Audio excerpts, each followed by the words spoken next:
오늘 사도행전 16강입니다. 사도행전 16번째 제목은 바울의 진정한 변화라는 제목으로 말씀 나누길 원합니다. 9장 11절부터 23절까지 구원 받으면 변하죠. 여러분들도 변했죠. 이런 사울과 같은 변화를 겪으셨습니까? 주님 만나자마자 눈 멀고 엎드러지고 사흘 굶고, 그죠? 바로 침례받고 또 바로 즉시 전하고, 참 이 사울은 급격한 변화를 누렸죠. 어쨌든 뭐 비슷합니다, 사실은. 그러나 우리도 주님 만나고 구원받고 침례받고 했을 때 이런 변화를 어느 정도는 느꼈을 것으로 보입니다. 구원받으면 어쨌든 다시 태어나는 거죠. 중생이라고도 하고 거듭남이라고도 합니다. 나비가 번데기로 있다가, 그죠? 그 때가 되면은 이렇게 참 힘들게 깨고 나옵니다. 근데 일부러 이렇게 탁 열어주면 나와서 잘 살 것 같은데 못 산대요. 그 과정을 겪고 그렇게 나비가 되어서 날죠.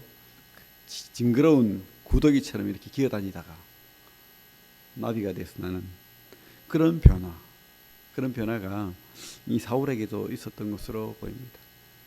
스데반을 죽이고 이를 부득부득 깔고 잔멸하리라, 내가 다 잡아가지고 죽이리라, 이랬던 사울이 사랑의 사도가 되고 변화가 돼가지고 즉시로 예수를 전하고 다니고 그랬던 모습을 보게 됩니다. 그 요한복음 3장에 가면 니고데모의 이야기도 나오죠. 니고데모는 신학자입니다. 교수입니다. 가말리엘은 아니죠.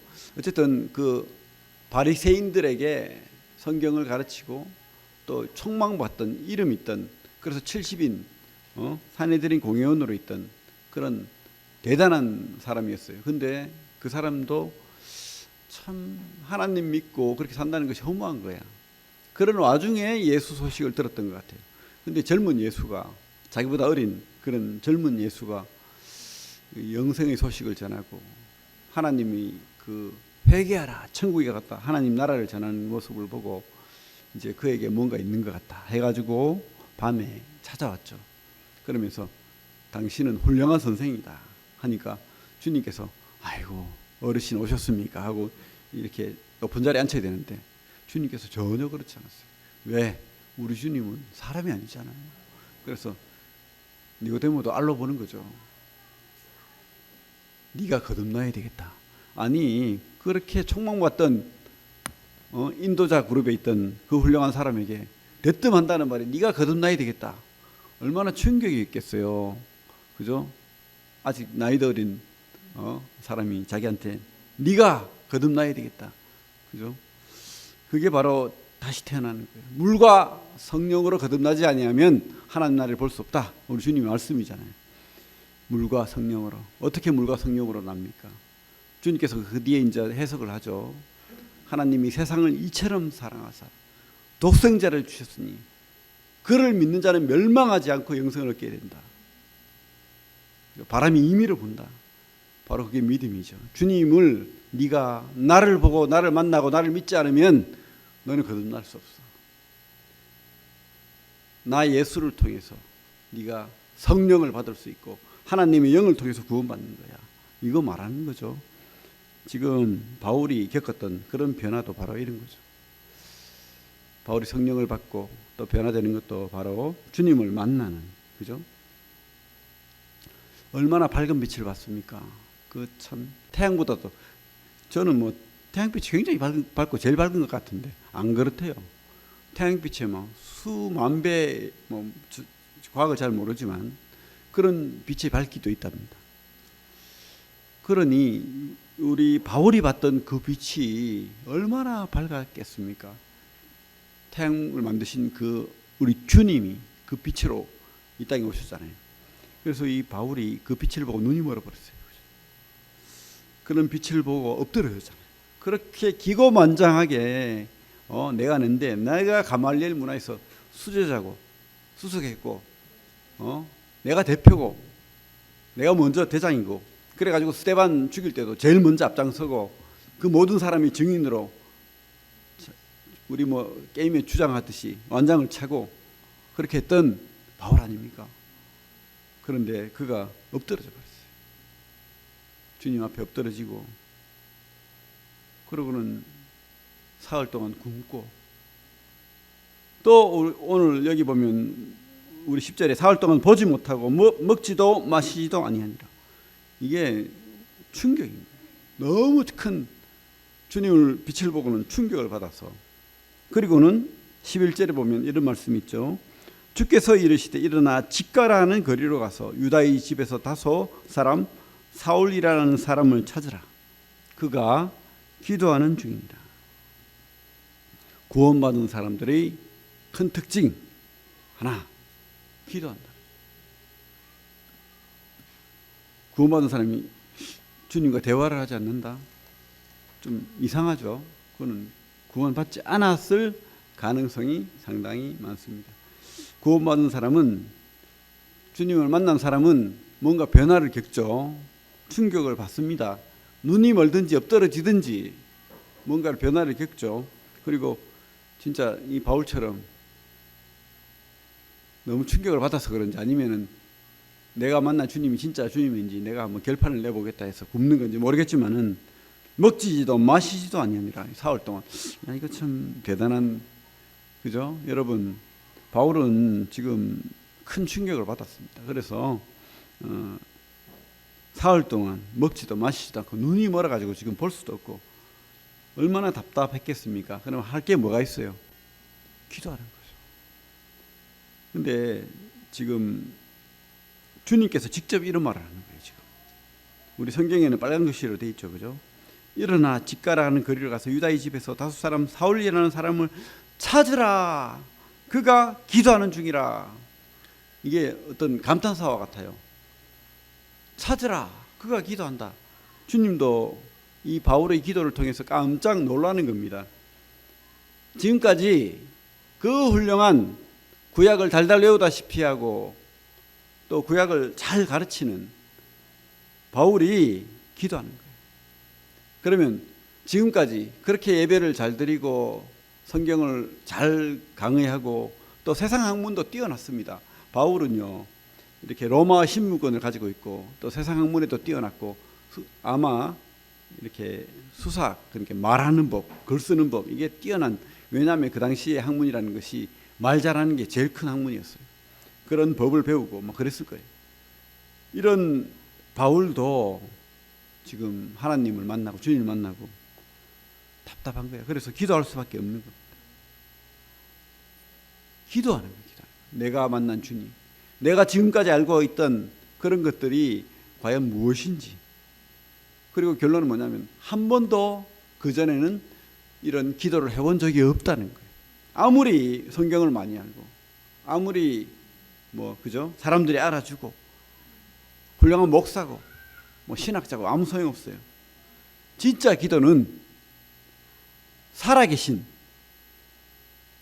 주님을 진짜 만나는 거예요. 그래야 기도가 되죠. 그분 앞에 질문할 거 아닙니까? 당신이 진짜 하나님입니까? 내가 어떻게 그걸 믿습니까? 그러면서 그분이 답을 얻었는지 모르겠지만 아마 제 깨달음은 지금까지 보고 공부하고 배웠던 말씀이 주마등처럼 지나가면서 이 내가 만난 그 다메섹 도상에서 만난 그 주님이 깨달아졌을 거예요. 그런 경험을 분명히 했다고 확신합니다. 기도하는 중이다. 지금 주님도 이런 말을 하면서 아마 약간 들떠 있는 것 같아요. 아, 내가 선택한 이 바울이 이제 드디어 기도하는 중이구나. 기도한다. 여러분, 진짜 기도는 바로 이 바울이 했던 그런 기도라고 확신합니다. 어떤 기도입니까? 그 옛날에는요, 바리새인의 기도가 있어요. 우리 성경에 보면 바리새인들이 어떻게 기도했는지 나옵니다. 누가복음 볼게요. 누가복음 누가복음 18장. 아마 바울도 이런 기도를 했을 겁니다. 누가복음 18장에 가면 10절, 신약 126페이지 10절부터 보면 18장의 10절, 두 사람이 기도하러 성전에 올라가니 하나는 바리새인이요 하나는 세리라. 바리새인은 서서 따로 기도하여 이르되, 하나님이여, 나는 다른 사람들 곧 토색 불의 간음을 하는 자들과 같지 아니하고 이 세리와도 같지 아니함을 감사하나이다. 얼마나 감사를 잘합니까? 그죠? 감사했잖아요. 근데 나는 저들과 달라. 내가 이런 사람입니다. 이 교만이 쩔어요. 그죠? 또 12절에 뭐라고 하죠? 나는 일회에 2번씩 금식하고. 자랑할 만하지 않아요? 하나님 앞에. 제가요, 하나님 때문에요, 일주일에 2번씩 금식을 합니다. 저도 이렇게 하지 않는데. 그죠? 여러분, 이런 분이 있다면 존경스럽지 않습니까? 금식하고 또 소득의 11조를 드리나이다. 이 바리새인들이 11조는요 10분의 1만 아닙니다. 10의 23조입니다. 23%, 그 이상입니다. 근데 소득을 내가 100만 원 벌면 뭐 25만 원 이상 하나님 앞에 드린다는 거예요. 훌륭하지 않습니까? 근데요, 세리는 어떻게 하고 있어요? 13절에 세리는 멀리 서서 감히 눈을 들어 하늘을 쳐다보지 못하고 다만 가슴을 치며 이르되, 하나님이여 불쌍히 여기소서, 나는 죄인으로 서이다. 그죠? 진짜 기도는 뭐죠? 바리새인의 기도입니까? 바울처럼 그렇게 당당했던 대제사장 공문을 들고 내가 신종 이단 예수 그리스도를 전하는 사람들 내가 다 잡아 죽이리라. 그러면서 이렇게 말을 타고 자랑스럽게 달려갔던 그 바울이 아마 말 위에서도 기도했을지도 모르겠어요. 하나님, 내가 지금 얼마나 잘하고 있는지 하나님 보고 있죠? 이러면서. 그죠? 근데 그런 기도는 진짜 기도가 아니었다는 거예요. 참된 기도는 이렇게 하나님 앞에 엎드러지고, 주님, 내가 진짜 죄인입니다. 내가 아무것도 할 수 없어요. 주님, 살려주십시오. 내가 자랑할 게 없습니다. 이거 아닙니까? 그죠? 그런 기도, 자랑하지 않는 기도, 겸손한 기도, 통회하는 기도, 어찌할꼬 하는 기도, 이런 기도가 바로 진정한 기도였다는 거예요. 그러니 우리 주님께서 지금 행복한 거예요. 이 바울이 그렇게 교만했던, 기고만장했던 이 바울이 물론 똑똑했어요. 그래가지고 아마 선택했을 수도 모르겠어요. 하나님 은혜지만 우리 15절에 뭐라고 되어 있죠? 이방인과 임금들과 이스라엘 자손들에게 전하기 위하여 택한 나의 그릇이라. 근데 이런 교만한 자를 하나님이 택했으니, 그죠? 근데 변했어요. 엎드러졌습니다. 그리고 기도하는 거예요. 하나님, 제가 믿던 지금까지의 신앙은 뭐죠? 당신은 누굽니까? 저는 어떻게 해야 되죠? 어떻게 살아야 됩니까? 이렇게 사흘 내도록 질문하면서 몸부림치지 않았을까 하는 생각을 하게 됩니다. 여기에는 조그마한 자랑도 없고 그저 그냥 괴로워하고 통회하는 그런 기도였을 줄로 믿습니다. 그리고 주님이 깨달아지기 시작했습니다. 우리 주님이 바로 구약에서 예언했던 메시아이구나. 메시아가 무슨 뜻입니까? 하나님이 기름 부음 받은 자, 구원자, 다시 하나님 나라 회복할 자. 그를 통해서 우리가 하나님 앞에 다시 새 생명을 얻는 그 은혜를 누릴 자. 이거 드디어 답을 얻었을 줄로 믿습니다. 그죠? 그러니까 침례를 받았죠. 우리 18절에 보면 침례를 받는다는 내용이 나옵니다. 그래서 참 바울이 막 그렇다면서 막 이렇게 기도하면서 소리치고 막, 물론 뭐 통성기도가 나쁘다고 성경에 돼 있는 건 없습니다. 통성기도 했어요, 물론.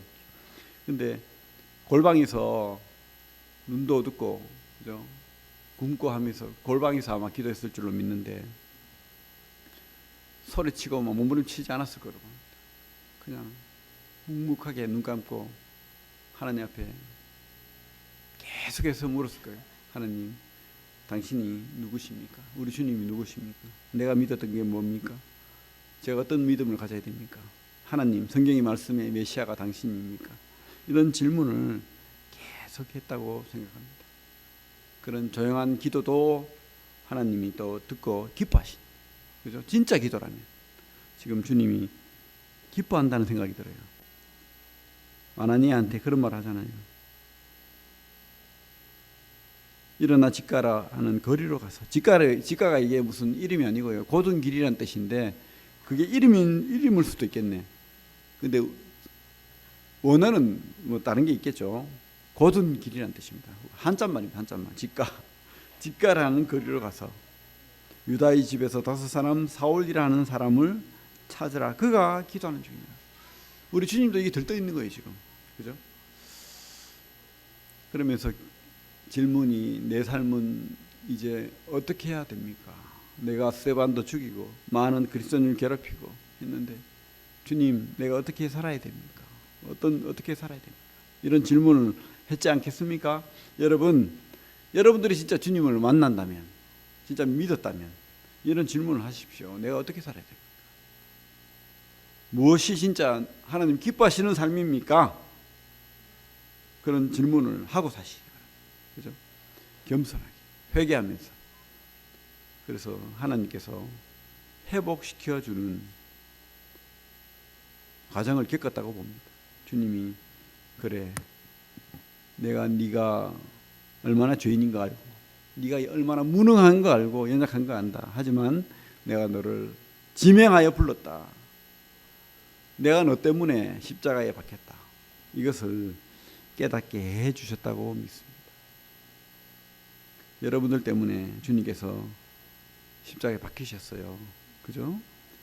그래서 꼭 깨달으시고 그렇게 합당한, 하나님 앞에 합당한 기도를 하시기 바랍니다. 이사야 64장 보겠습니다. 우리 구약 1045페이지 이사야 64장 6절 같이 읽어보겠습니다.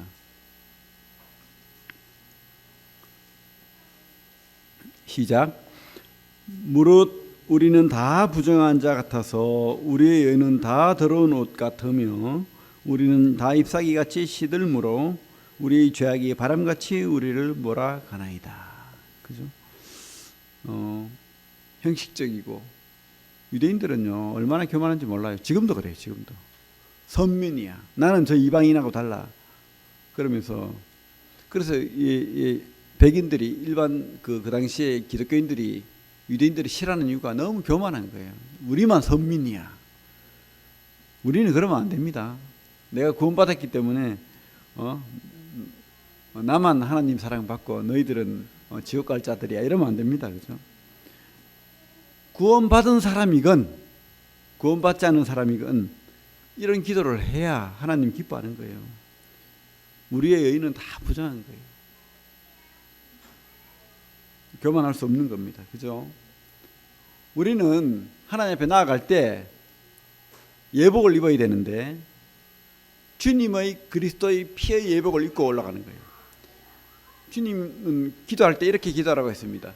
예수 그리스도의 이름으로 기도해라. 내 이름으로 기도해라. 그래야 하나님께서 기뻐하시고 들으신다.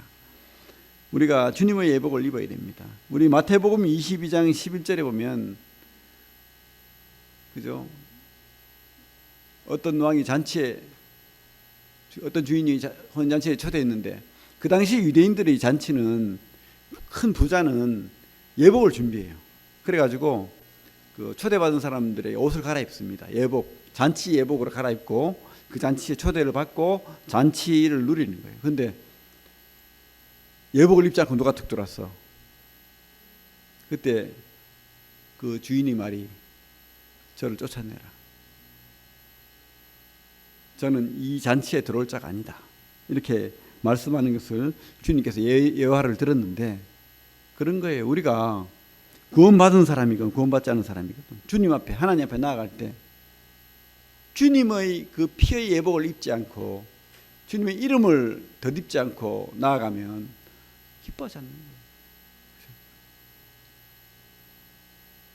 기뻐하지 않습니다. 절대 기뻐하지 않습니다. 왜? 여기 내 예복을 입었다는 것은 내 자랑이거든. 바리새인의 기도는 내 자랑입니다. 내가 이렇게 했어요. 나는요, 그것으로는 하나님 앞에 나갈 수 없다는 거예요. 어떤 사람도 하나님 앞에 복받을 수 없는 거예요. 하나님의 구원의 은혜를 입을 수가 없는 겁니다. 이렇게 바울처럼 빛이 한번 엎드러지고 진짜 자기 자신의 그 처절한 잘못된 모습을 보고 주님 앞에 회개 금식하면서 내가 누군지 깨닫게 되고 또 주님을 발견하고 이런 상태에서 하는 기도라야 진짜 하나님 기뻐하시는 기도고, 또 구원받고 난 다음에도 그런 거예요. 우리가 절대 자랑할 게 없어요. 우리 자랑은 뭡니까? 우리 자랑은 주님밖에 없는 거예요. 주님만 자랑할 수 있는 겁니다. 이 바울이 그런 말을 직접 했잖아요. 그죠? 바울은요, 자기 자신을 너무 잘 알았어. 우리 디모데전서 1장 15절에는 바울이 뭐라고 하고 있죠? 나는 죄인 중에 괴수다. 평생을 그 타이틀을 가지고 살았습니다. 나 같은 죄인을 주님이 건져서 구원했다. 이게 자기의 타이틀이었습니다. 그리고 고린도전서 15장 9절에도 보면 나는 사도 중에 제일 작은 자다. 이런 표현을 하고 있고, 우리 뒤에 갈라디아서 6장 보겠습니다. 뒤에 갈라디아서 6장 말씀 보겠습니다. 6장 14절. 같이 읽겠습니다. 갈라디아서 6장 14절. 신약 309페이지. 시작. 그러나 내게는 우리 주 예수 그리스도의 십자가 외에 결코 자랑할 것이 없으니 그리스도로 말미암아 세상이 나를 대하여 십자가에 못 박히고 내가 또한 세상을 대하여 그러하니라. 평생을 우리 사도 바울은 자랑을 하며 살았는데, 그게 옛날에는 내가 그죠? 내 타이틀이 자랑이었는데 이제 주님 만나고는 자랑이 바뀌었어요. 뭡니까? 바로 예수 그리스도, 그리고 그분의 십자가만이 자랑이라. 그렇게 사는 거예요. 그거 깨달은 거죠. 이렇게 주님 앞에 기도하면서 깨달은 게 바로 그거예요. 주여 당신은 누굽니까? 주여 나는 어떻게 다시 변화받고 주님의 백성으로 자녀가 됩니까? 이제 나는 어떻게 살아야 됩니까? 이런 질문들을 하면서 깨닫고 변화된 삶을 통해서 구원받고 그렇게 했다고 확신합니다. 평생을 그렇게 변화받는 거죠. 진짜 그렇게 사시기 바랍니다. 진짜 이 바울처럼 그런 변화를 겪고 그렇게 주님 자랑하면서 사시기 바랍니다. 근데 바울은 진짜 그렇게 했어요. 우리 5장 다시 사도행전으로 넘어오면 진짜 그렇게 하는 모습을 보게 됩니다. 아나니아를 통해서 안수를 받습니다. 왜?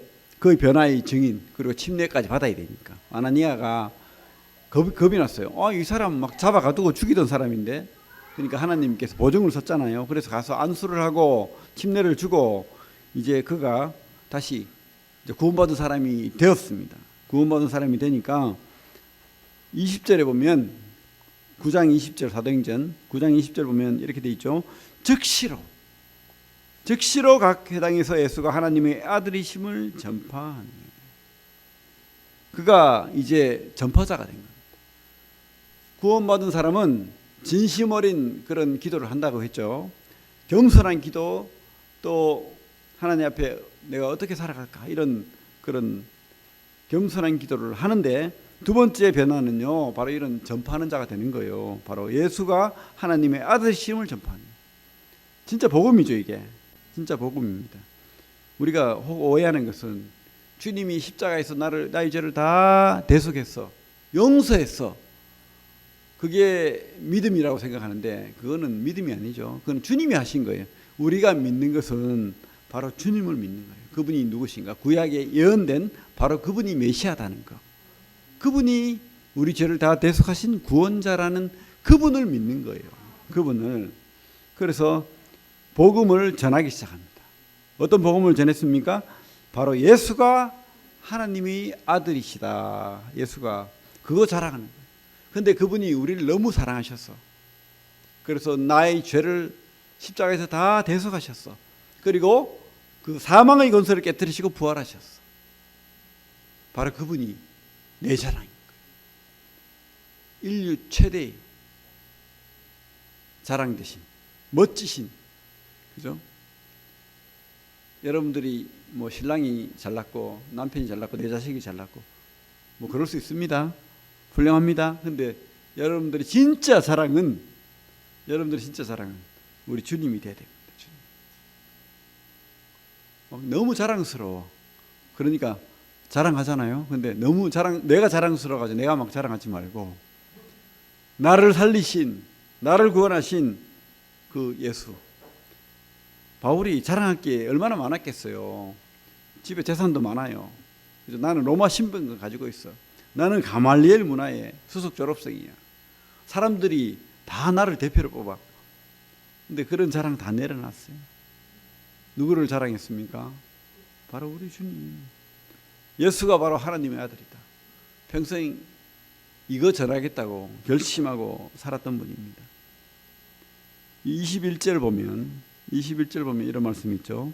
듣는 사람이 다 놀라 말하되 이 사람이 예루살렘에서 이 이름을 부르는 사람을 멸하던 자가 아니냐. 여기 온 것도 그들을 결박하여 대제사장들에게 끌어가고자 함이 아니냐 하더라. 사람들이 오해합니다. 사람들이 비웃습니다. 무시합니다. 아니 언제까지 예수쟁이라고 갑자기 예수를 전하고, 그죠? 옛날에 그 김익두 목사라는 사람이 우리나라에 1900년도 초에 그 깡패였는데 예수를 믿게 됐어요. 평양 목사가 됐어요. 그래가지고 그리고 막 복음 전하고 다니는데 사람들이 처음에는 무서워했어요. 아, 깡패니까 맨날 막 시장에서 깽판하고 사람들 두드려 패고 돈 뺏고 이런 사람인데 예수 믿어가지고 완전히 변한 거예요. 그래가지고 처음에는 이렇게 무서워하다가 슬쩍 건드려 보니까 꼼짝을 못해. 그래가지고 나중에는 막 두드려 맞고 막 이렇게 옛날에 당한 거 니 당해봐라 그러고 막 뭐 그렇게 하는 거예요. 근데 그 사람이 한 번도 대항하지 않았다는. 그러면서 그런 말을 했대요. 내가 옛날에 김익두였으면 너는 지금 이 순간에 죽었어. 하지만 나는 다시 태어났어. 나는 옛날에 김익두가 아니야. 그러면서 하나님 앞에 감사 기도하고 그렇게 갔대요. 그렇습니다. 우리 사울이 그런 어떤 사람들의 놀림, 조롱 그런 것에 주눅들지 않았습니다. 22절 같이 한번 읽어볼까요? 22절 시작. 사울은 힘을 더어더 예수를 그리스도라 증언하여 다메섹에 사는 유대인들을 당혹하게 하니라. 그렇죠? 이렇게 좀 우리가 좀 분명해져야 돼요. 그죠? 뭐 간첩인지 모르겠지만은 뭐 그리스도인인데 그리스도인이라고 좀 대놓고 좀 그죠? 살아야 되는데 숨겨요 자꾸. 왜? 부끄러우니까. 또 뭐 뭘 전해야 될지 모르니까 예수 믿는다는 것을 숨깁니다. 그러지 말고 나는 예수쟁입니다. 예수가 바로 메시아입니다. 예수가 구원자예요. 예수 안 믿으면 천국 갈 수 없습니다. 하나님 자녀 될 수 없습니다. 좀 전하면 됩니다. 어렵지 않아요. 그죠? 예수라는 말이 구원자라는 뜻이잖아요. 이름 안에 다 있는 거예요. 예수, 그리스도. 그분이 바로 하나님이 선택한 우리를 구원하시기로 작정해서 십자가에 못 박으신 우리 죄 때문에 물과 피를 다 쏟으신 그분이라는 거. 그분이 왕이라는 거. 메시아라는 뜻이 그래요. 하나님이 선택하신 왕입니다. 그리고 제사장이고 선지자고 구원자라는 뜻입니다. 그래서 우리 예수를 전하는 거예요. 복음 전하는 거 어렵지 않습니다. 바로 예수를 전하는 거예요. 이분만이 우리 구원자라는 거. 그죠? 그거 자랑하는 성도가 되시기 바랍니다. 진짜 만난 사람은, 우리 주님 진짜 만난 사람은 바로 예수를 이렇게 전하고 자랑하는 거예요. 그리고 사실 이 땅에 희망이 없어요. 이 땅에 예수 없이 이 땅에 딱 두 종류 사람이 있습니다. 예수 때문에 구원받은 하나님이 자녀된 천국 백성이 있고 나머지는 다 마귀 백성이고 마귀를 따라서 마귀가 데려가는 그 지옥에 갈 수밖에 없어요. 중간이 없어요. 오해하시면 안 됩니다. 우리 신문경 형제 모친 데는 김희자 자매님 이제 소천한 지 1년이 넘었는데 구원받고 암투병하면서 시한부 인생을 살면서 이렇게 열심히 이렇게 그죠? 많이 걸어 다니셨잖아요. 그 아픈 와중에 걸어 다니면서 사람 만나면 복음 전했대요. 예수 믿으라고. 예수 믿으세요. 예수님이 구원자입니다. 뭐 복잡한 말을 안 했잖아요. 뭘 그렇게 또 많이 아셔가지고 막 이렇게 구구절절 성경을 풀어주고 안 했거든. 뭐라고 했습니까? 예수님이 구원자예요. 예수 믿어야 됩니다. 그거예요, 그거. 여러분 진짜로 즉시로 각 회당에서 예수가 하나님의 아들이심을 전파하니. 바울이 참 당한 무시, 그 돌도 맞고 물에도 빠지고 얼마나 고통을 당했습니까? 그래도 더 힘을 얻었대요. 뭐 때문에? 예수 때문에. 여러분이 예수 때문에 그렇게 힘을 내고 예수 때문에 행복한 그런 성도들 다 되기를 바랍니다. 우리 히브리서 12장 2절 말씀 보겠습니다. 시작. 믿음의 주여 또 온전케 하시는 이인 예수를 바라보자. 그는 그 앞에 있는 기쁨을 위하여 십자가를 참으사 부끄러움을 개의치 아니하시더니 하나님 보좌 우편에 앉으셨느니라. 그렇습니다. 이 바울이 만나고 깨닫고 또 늘 기도하는 가운데 바라본 사람은 누굽니까? 바로 온전케 하시는 이인 예수를 바라보자. 이렇게 제안하고 있습니다. 여러분 기도하십시오. 오늘 사회 보시는 형제님이 기도에 대한 이야기를 했는데 진심 어린 기도를 하십시오. 하나님, 저는 보잘것 없습니다. 아무것도 아닙니다. 근데 당신 때문에 이렇게 부자가 되었습니다. 당신 때문에 천국을 소유한 부자가 되었습니다. 너무 감사합니다. 제가 이 땅에 자꾸 엉뚱한 거 찾고 막 그렇게 할 때 주님 다시 만나 주시고 당신만 바라보고 행복한 성도 되게 하여 주십시오. 이렇게 기도하십시오. 기도하고 그분만 바라보십시오. 그리고 또 제일 내가 사랑하는 사람, 가까운 사람이 안 믿는다면 전하십시오. 물론 막 전한다고 해가지고 믿는 거 아니에요. 그러면 더 착한 일 하고 더 덜 봐주고 그죠? 그렇게 잘해야 되겠죠. 선한 일을 해야 되겠죠. 하지만 우리 마음 심중에는 기도하는, 전파하는 심정이 있어야 되죠. 이렇게 전하고 담대하게 힘을 얻어서 성령으로 그렇게 꼭 전해서 구원의 선물 바울같이 이렇게 받고 변화되고 쓰임받는 사람 되게 해달라고 기도해야 됩니다. 또 특별히 우리 청년들 좀 그렇게 사십시오. 바울처럼. 바울이 좀 힘든 인생을 살았는데 바울처럼 살기는 쉽지 않을 거예요. 너무 그렇게 고통스럽지 않을 겁니다. 그러니까 행복한 신앙생활을 할 수 있다고 하나님께서 여러분들이 시험 당함을 지켜줄 거예요. 또 피할 길도 내실 거예요. 그래서 행복한 성도, 또 주님에게 기도하는 성도, 전파하는 성도가 되기를 바랍니다. 이상으로 말씀 마치겠습니다.